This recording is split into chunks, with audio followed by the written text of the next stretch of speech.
I think that being an eagle is a tough thing. I mean, they're out there every day living on the edge of survival.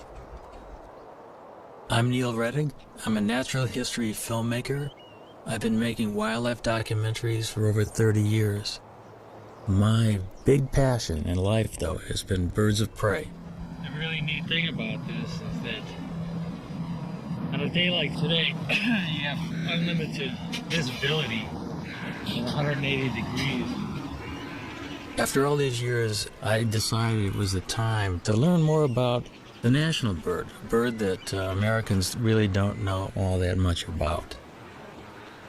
And so we set out to discover their secret life, how they breed, how they hunt, to depict a real predator, the chaser of ducks, a catcher of game. And what we found was in some ways incredibly mind-blowing. They will face any kind of threat with full force, and they won't hold back. Here's a couple more chasing each other down here. Look at, they're gonna come by. We're gonna get some shots.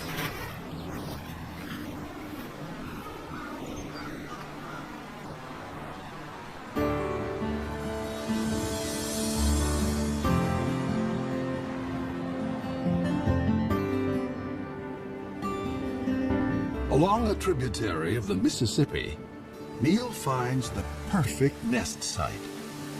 It happens to be right above the state fish hatchery, in a huge cottonwood tree. Now these eagles turn out to be an extraordinary pair to work with. Not only were they very tolerant of human activity, but they were also catching trout right under the nest in the fish hatchery ponds. The female was a particularly cool character. She had one eye missing.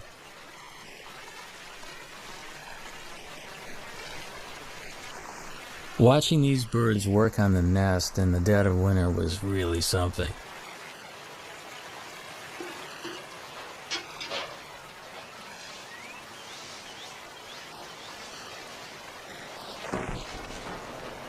But the most exciting thing was watching them actually swoop down into the waters of the fish hatchery pond.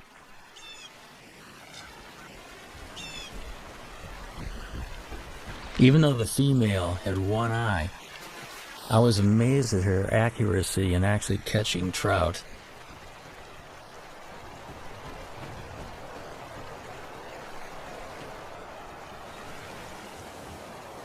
There was no toleration of trespassers. The nest site is the nucleus of their activities, and they have to protect the resources right near the nest. Any other eagle that would come anywhere near that fish hatchery pond would be chased off. It's a demonstration, too, of speed and agility. The maneuvers were remarkable through the branches. And that is one of the things that has always surprised me about this species, how fast they are.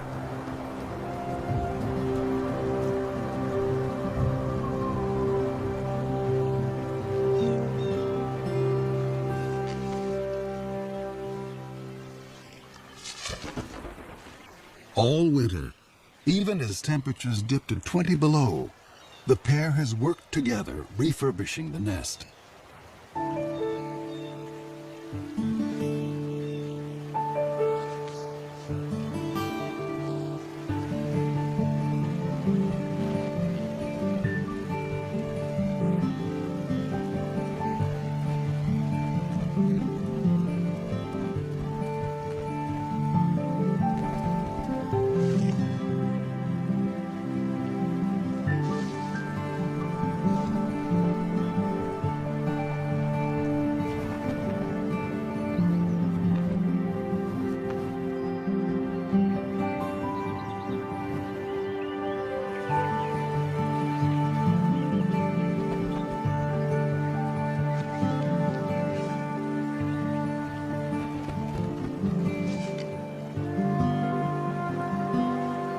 I think a lot of the nest building activity is part of pair bonding, because they have to get their act together as a matter of survival.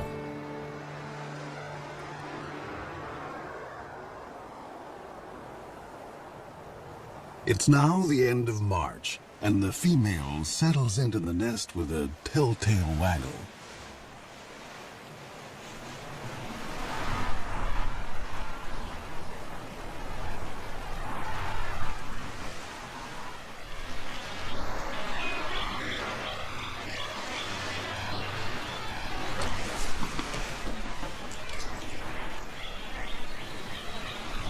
Bald eagles normally lay 2 to 3 eggs. But this spring, the one-eyed female only laid 1 egg.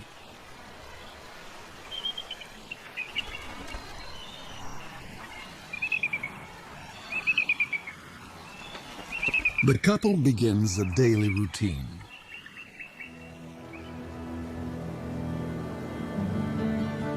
For 5 long weeks, they'll take turns incubating the egg.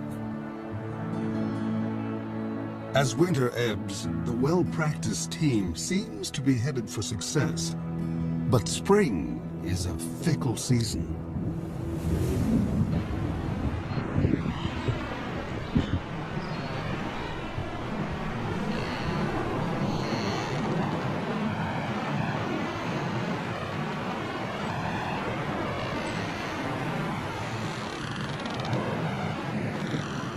In mid-April, it was a freak snowstorm. I'll never forget it.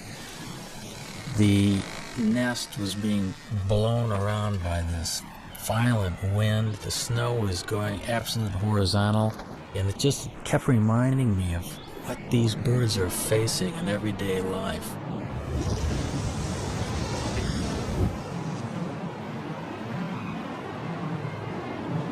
They were well into incubation, so the changing of the guard was always quick.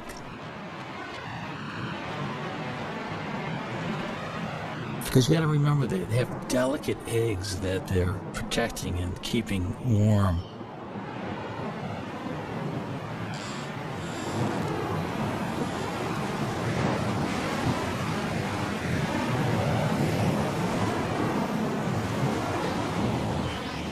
There seemed to be shifts of an hour and a half, where one eagle would sit on the egg while the other was out foraging for food.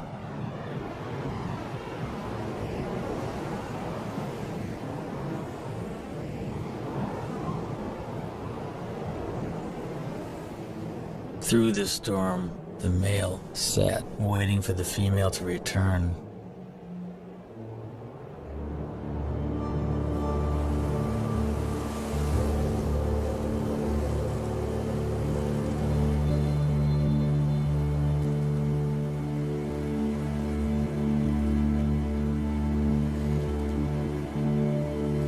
Tragically, something happened to her, we're not sure what.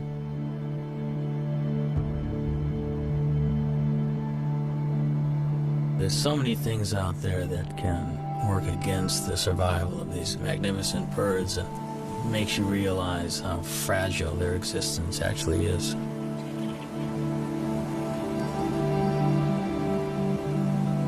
Cold and hungry, the father abandons his egg.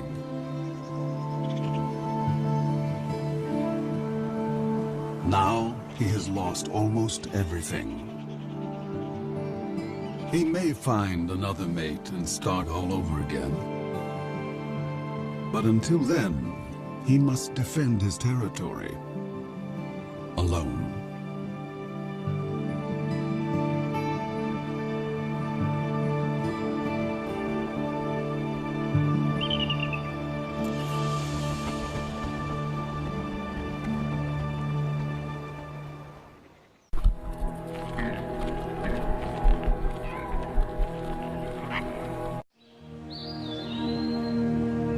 When Europeans arrived in North America, the continent teemed with as many as 500,000 bald eagles.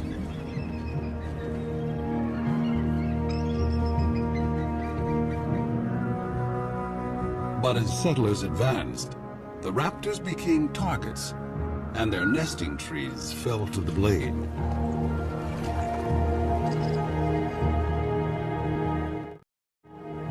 For raptor specialist Bob Anderson, the pioneer's attitude was simply arrogant. and ignorant. All birds of prey were just considered vermin. I mean, they were all chicken hawks. They were all bad birds.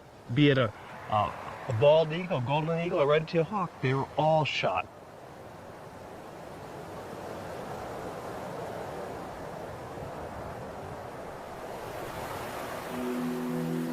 At the start of the 20th century, bald eagles were under siege across the lower 48. Alaska seemed like the last wild place, and there the bald eagle thrived. But in 1917, the territory introduced a cash bounty. By mid-century, over 120,000 eagles had been shot. And the gravest threat was still to come.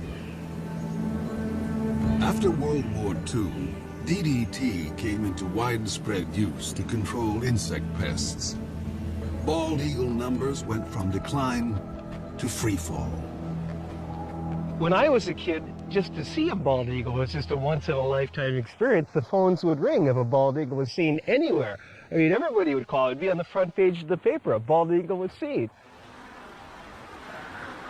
DDT made eggshells thin and fragile, sharply reducing the number of hatching chicks. The crash was taking place so rapidly, I was just convinced whatever eagle I saw was just going to be a dinosaur. In my lifetime, they were going to be extinct. In the 1960s, just over 400 nesting pairs remained in the continental United States. In the 70s, 2 centuries after embracing an icon of wildness, the U.S. declared the bald eagle endangered. America's symbol of strength had become an emblem of environmental degradation. But America was not about to forsake its troubled symbol. Researchers finally persuaded Congress to take action against DDT. By 1973, general use of the pesticide was banned. Almost immediately, bald eagles started to rebound.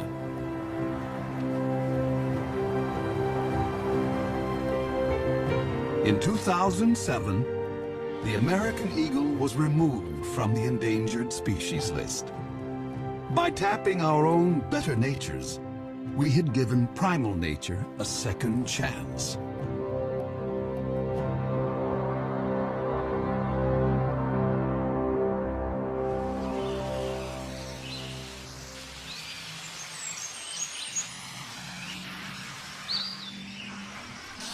It was late summer and the eagle had left the nest. It was a perfect opportunity to climb the 80 feet up and investigate. Bob and I wanted to have a look to see just what was on the nest.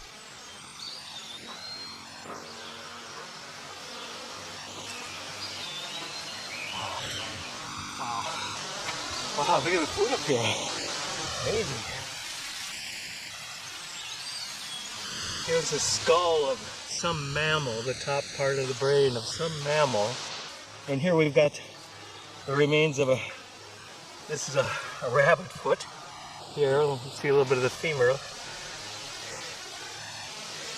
Bones here. And here's a feather. Dark feather, it almost looks like it might be from a crow, possibly a duck. Bob and Neil decide to look for possible positions to put cameras. Bob is a nest cam expert. One that we're really hoping to install here in the next week or two, multiple cameras. You know, one on this limb, maybe one on this limb, perhaps one on the other limb, all pointing into this general area, the bowl of the nest.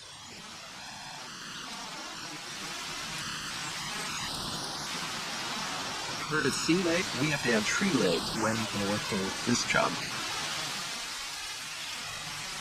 Bob will have a bird's eye view in the coming nesting season.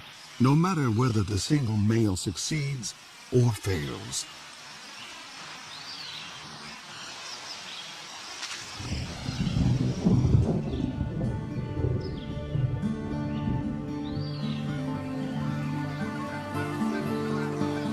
October in the upper Mississippi Valley.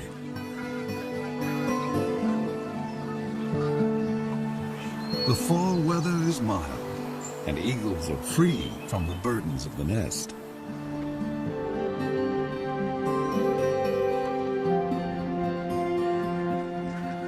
Water birds, soon to depart for warmer havens, are briefly abundant.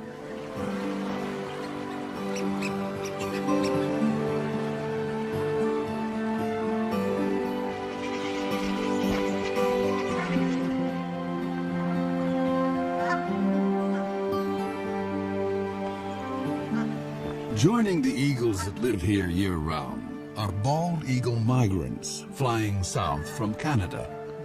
Some have flown 1,400 miles to find open water. This surge of eagles now turns to hunting. Bald eagles will sometimes chase mallards, but the river offers much easier prey. Coots raft together by the thousands, and these calm birds are a favorite meal. The strong wind allows an eagle the rare chance to hover like a smaller raptor, the kite.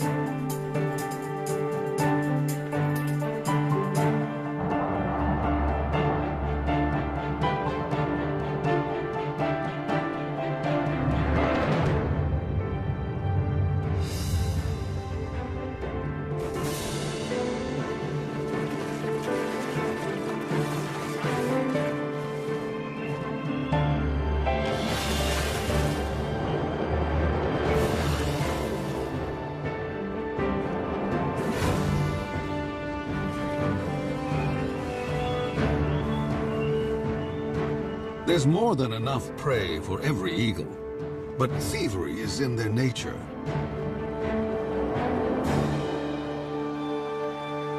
As one hunter lands at a muskrat hut, other eagles immediately try to steal his prize.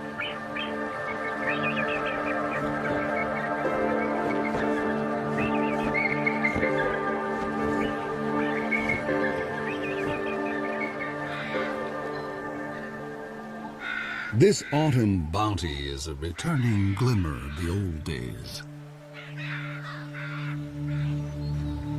In November, when the eagles are staging on the upper Mississippi, there is one place far to the north that is almost primeval, an untouched wilderness.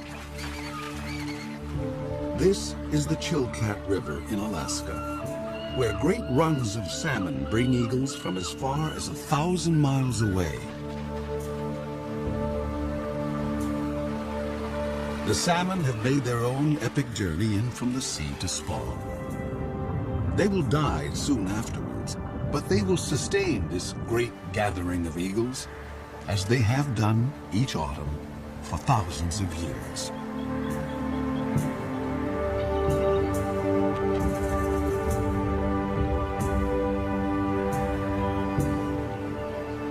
I've always wanted to go to the Chilkat, and it was not a letdown. I have never seen so many eagles in one place. And there can be as many as 2,000 in one small area of the river. It's like going back into time, being there.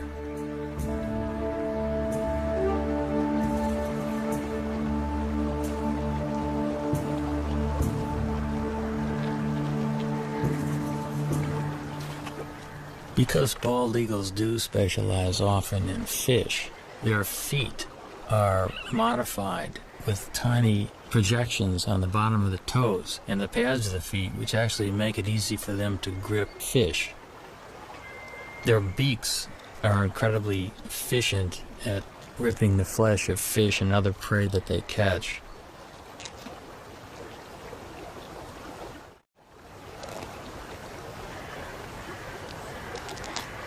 Eagles generally can go fairly long periods without eating. They have what's called a crop, which is an extension of the esophagus, which is a storage bag for food. When there's plenty of food around, they'll take advantage of it by gorging themselves. And they can actually go after a gorge for a week to 10 days without feeding if they have to. But as soon as a bald eagle catches something, you can bet that within seconds another one's going to come in and hassle it.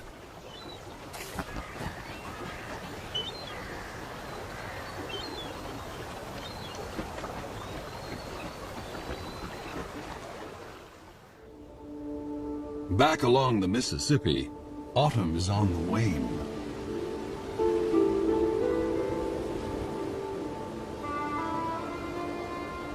Winter makes a gentle entrance.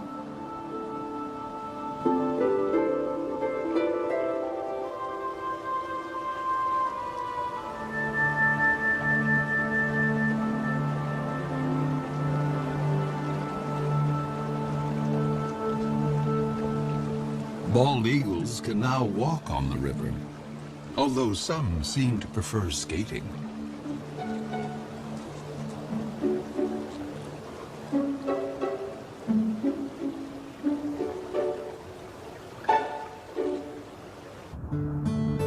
Gizzard shad can still be plucked up, but they will soon be entombed in ice.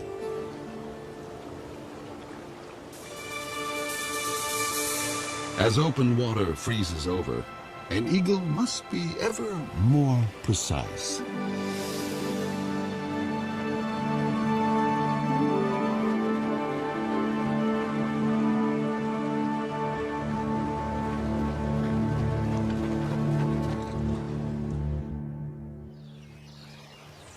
At the hatchery nest, Bob Anderson has been keeping an eye on the widowed male.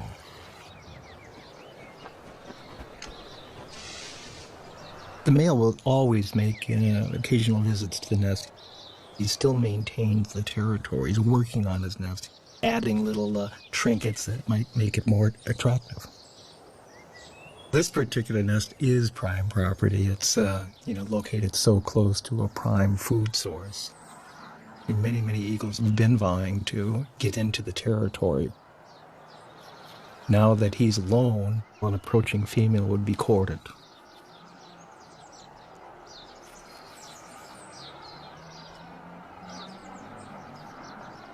After rearranging his corn husks, the male sets off to cover his territory.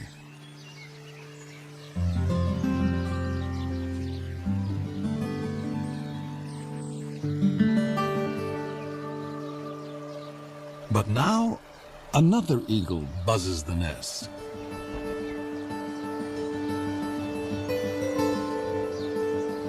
It's a female.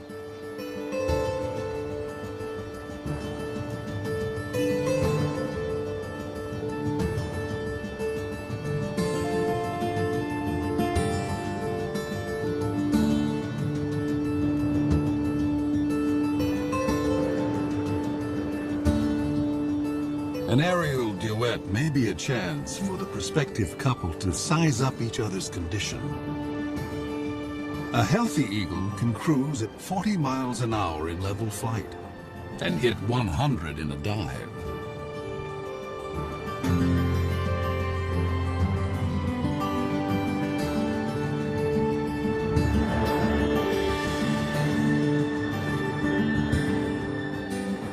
After a few minutes with their heads in the clouds, the courtship is over. Romance is a luxury. There's work to be done.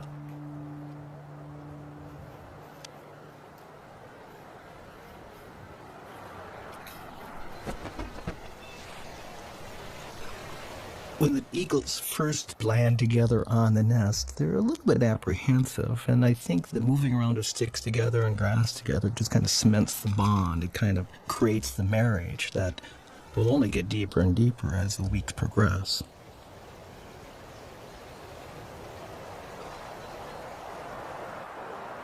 But ironically, in this situation, the male has the final say. Even though she brings a stick and tries to put it in someplace, the male will grab her stick and put it someplace else.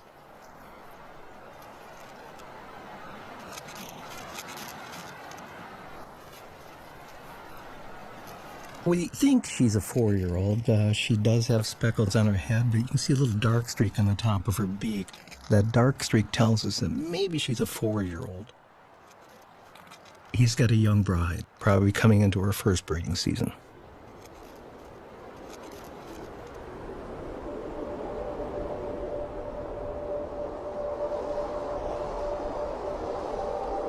Winter drains the last warmth from the river.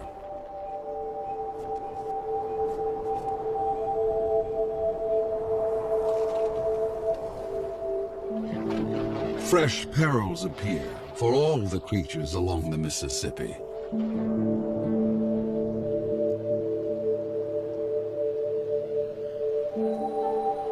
And now, the most brutal season tiptoes in.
In a workshop beneath the Iowa hatchery nest, Bob Anderson checks on his reality show.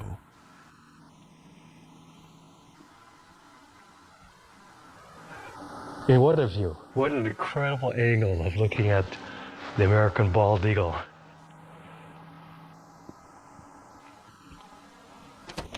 And there she is also.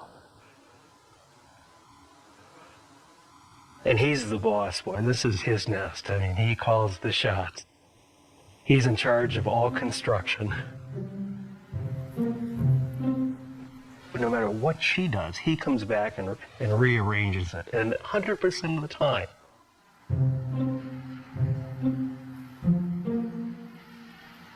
Now, she brought in a little bit of grass, and if she flies off now, he will go take that grass and put it someplace else.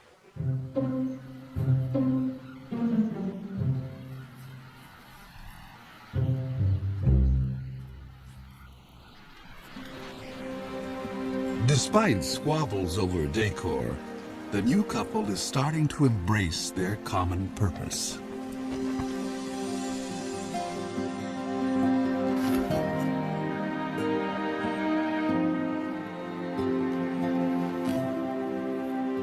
You can actually see them, they're bumping each other, they're interacting, there's no aggressiveness at all. A month ago, they would have never tolerated this being this close to each other.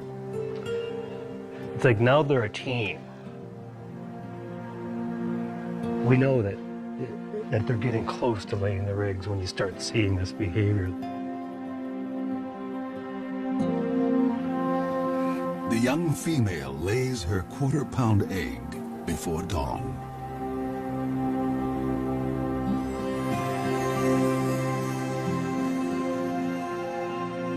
Exposed, an egg can freeze in a minute. And so the father will need to move in for his first shift. The first egg was later in the morning. We actually missed it. We saw the birds sitting in the bowl. We knew that it would be soon, but we were kind of surprised to see this first egg. But we can see him, how careful he is with his feet. His feet are balled up, and he's trying to hide his talons. He doesn't want those nails to poke a hole in that fragile egg. It's touching to watch that sensitivity that this old guy has had, with many, many eggs probably in his lifetime.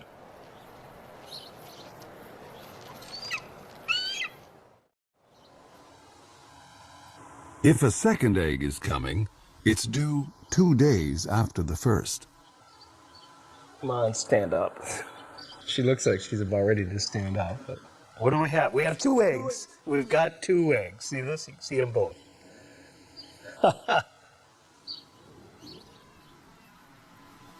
So you feel like a papa? When they hatch, I'll feel like a papa. Yeah. Now we just have to wait 35 days from today to see our first baby. If eagles can feel pride or joy, the new parents must be brimming over. They will now work nearly unbroken shifts. But even such an effort can't guarantee that the eggs will hatch safely, especially since they must survive one of the longest incubations of any bird along the upper Mississippi.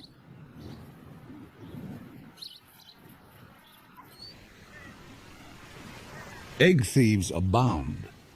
Raccoons and crows are everywhere. So each parent is highly attuned to any sight or sound of menace.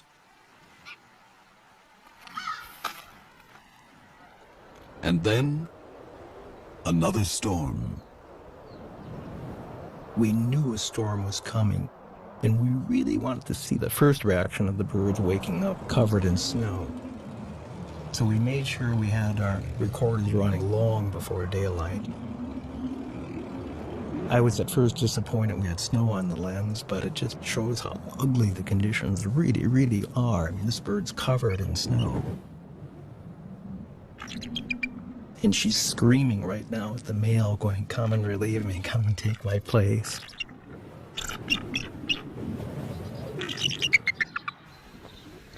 And he does.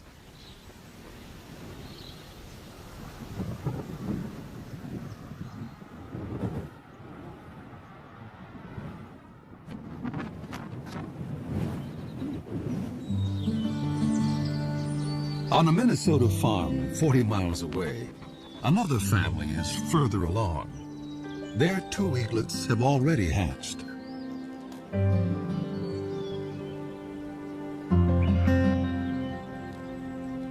The mother feeds her 4-day-old daughter. The 2-day-old male, hardly able to hold his head up, doesn't seem to be getting a fair share.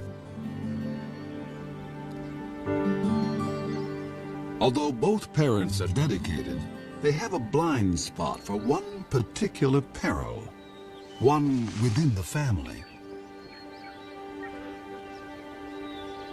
Sibling rivalry.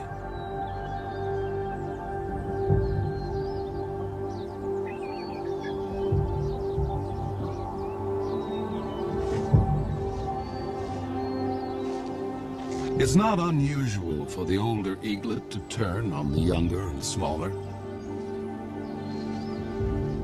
In nature's cold calculation, why share your meals when you can eat more alone?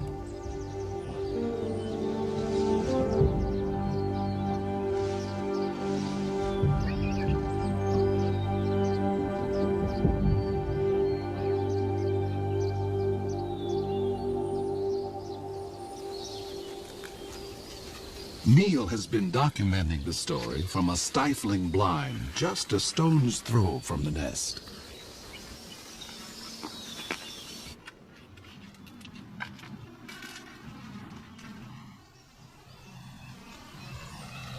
The dynamics of this whole syndrome is that the chick that's beat up becomes weaker and weaker, cowers.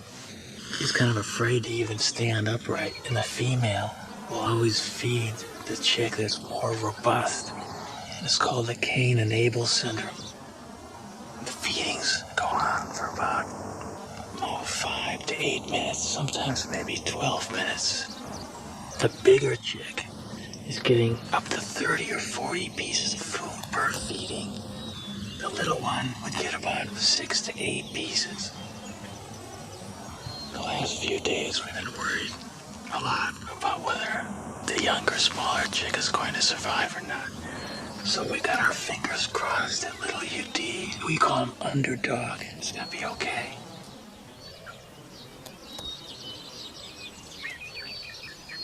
The battle will resolve, one way or another, and soon.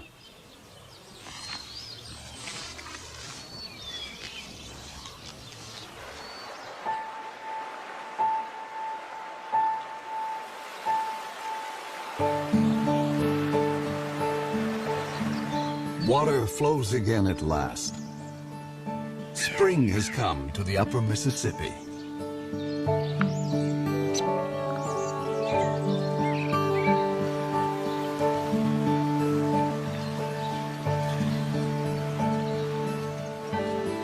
Things are looking up for all of the creatures along the river.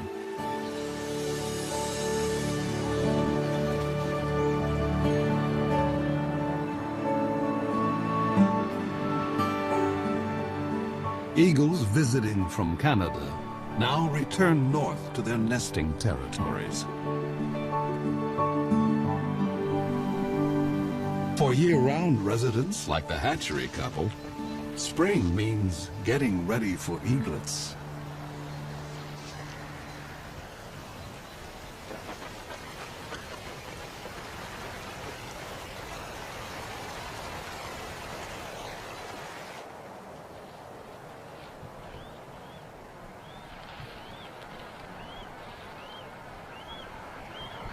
The first baby's hatched now, and you can see how kind of inept and clumsy this young bird is. She doesn't quite know what to do. That baby's begging for food, and yet she's not fully responding to it. And yet there's food off to the right in the nest. And these first few days were so painful for us. If it wasn't for the male, I don't think the babies would have survived.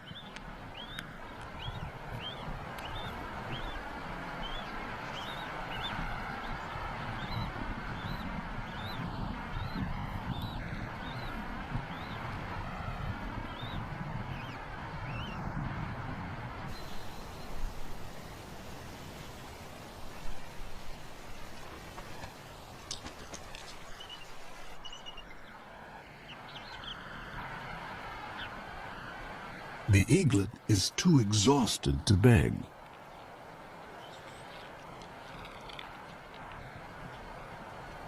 And now the mother starts to feed herself. Parent and young are failing to connect.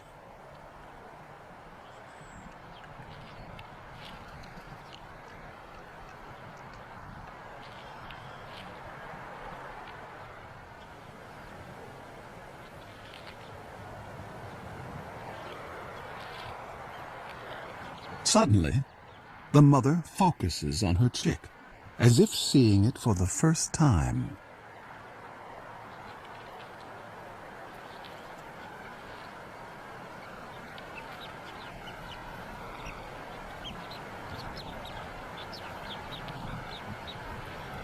She doesn't know how to approach it, and she's trying to ball up her feet.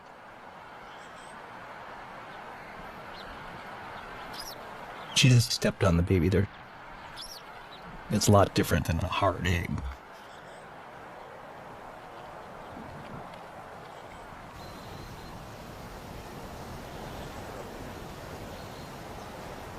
This shot here really just surprises. She had her tail facing into the wind.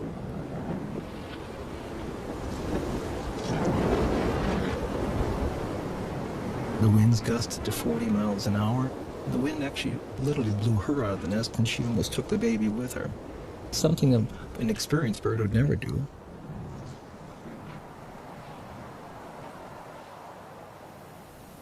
It's been a trying day, and the stakes are only going up.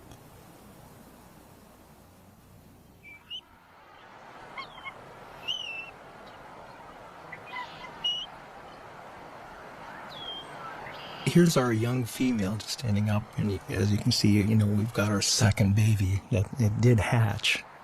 And again, you can see that she's getting a little bit better with her feet. Already there's been a little bit of learning, I guess, that's taken place. And now the old man will come in, the guy that's so proven. That's him on the right. She's stepping off now.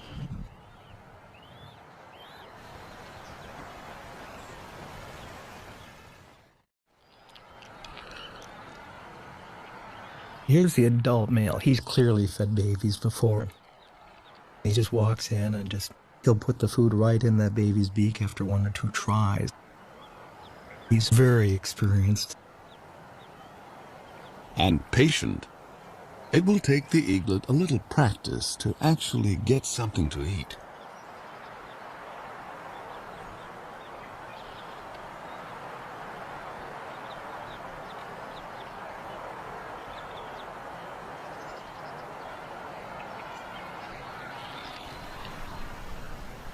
At least in this nest, there's no sign of sibling rivalry.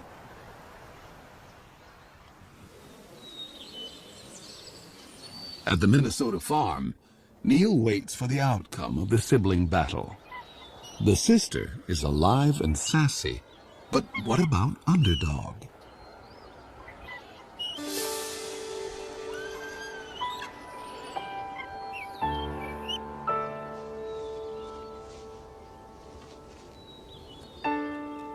Finally, I could see that Underdog was competing. He was actually getting food offered by the female and gaining strength. Today he does look better. I think little Underdog might have a chance.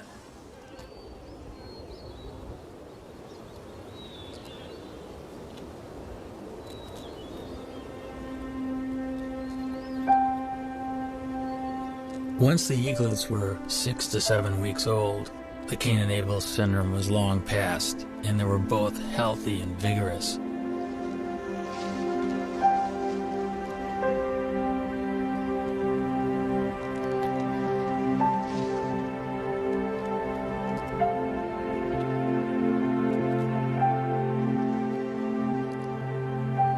Each day these little guys will eat the equivalent of about a half a pound to a pound of fish. The demand on the parents is increasing, and they'll probably bring 4 or 5 kills to the nest during the course of a day. Sometimes their prey is killed for them.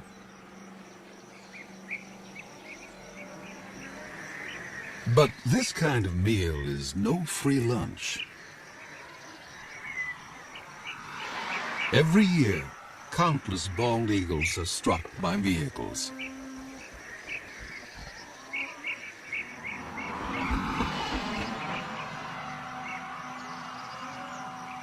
Losing either parent may hurt the young eagle's chances of fledging.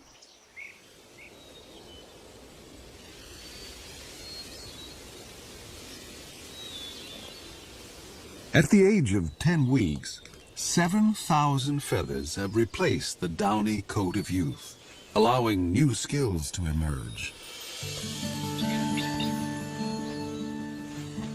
Underdog starts building up strength with short flights to nowhere. Only 2 weeks remain before the chick's maiden flights.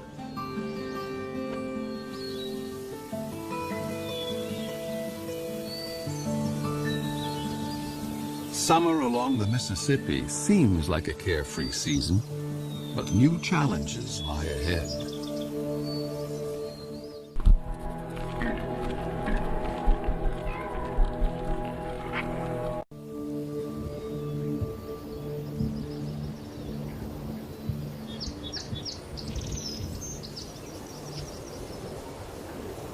At the hatchery nest, the eaglets are still growing their flight feathers.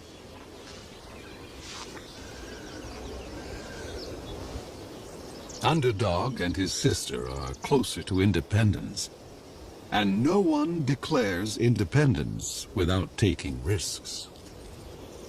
This nest is about 60 feet off the ground. Both eaglets are jumping up and down and exercising and getting ready to make that first jump off the nest, the first journey into the sky.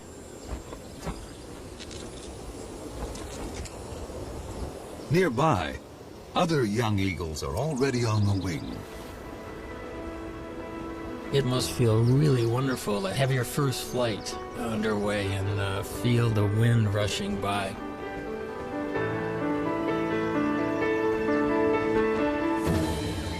The landing is the tricky part.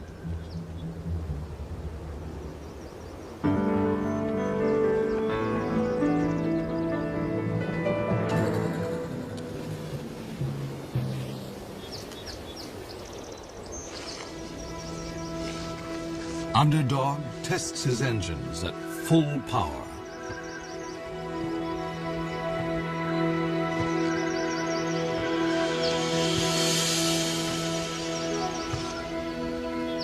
His sister seems to have cold feet.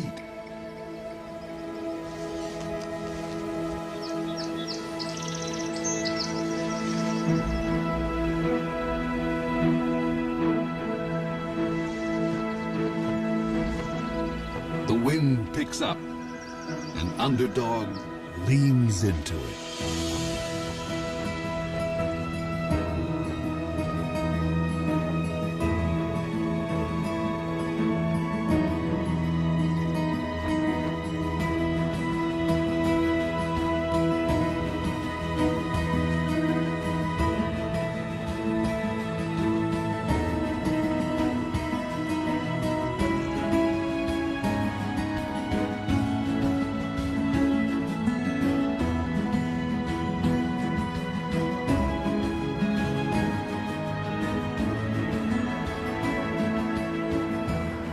There are misconceptions that birds are taught to fly, but really it's totally instinctive. They do chase their parents around, however, possibly to steal fish, and also because they're bald eagles, they're social.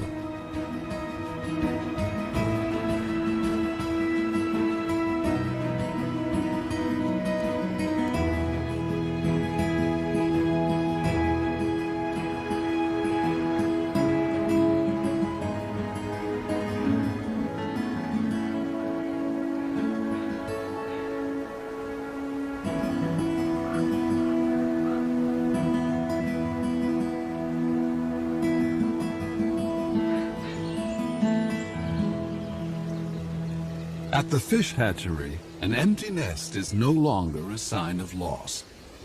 It is a sign of two successful fledglings who will soon join a hunting free-for-all.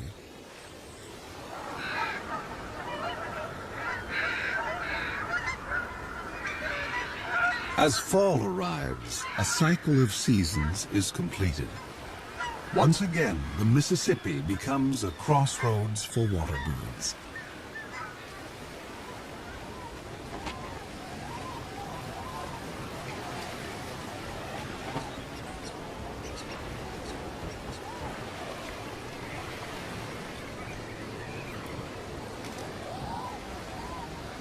For this year's fledgling eagles, the time has come for the next big test.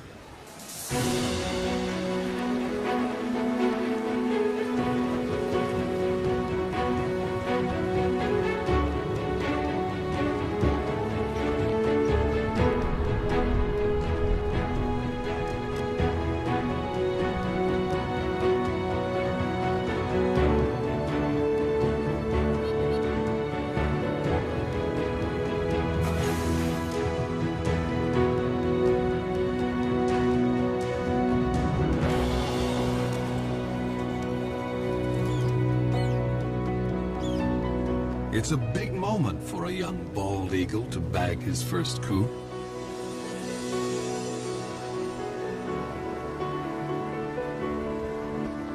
The bald eagle's a survivor. It's gone through really bad times, and now it's prevailing. It's an illustration that we can make a difference, and we can be stewards of this planet.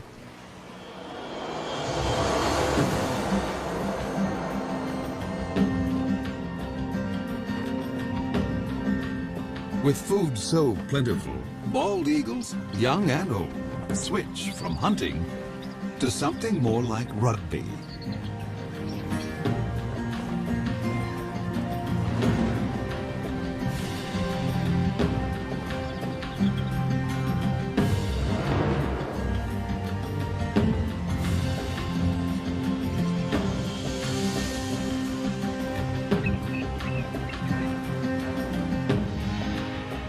Only one human generation ago, such a celebration of eagles could not have been witnessed on the Mississippi.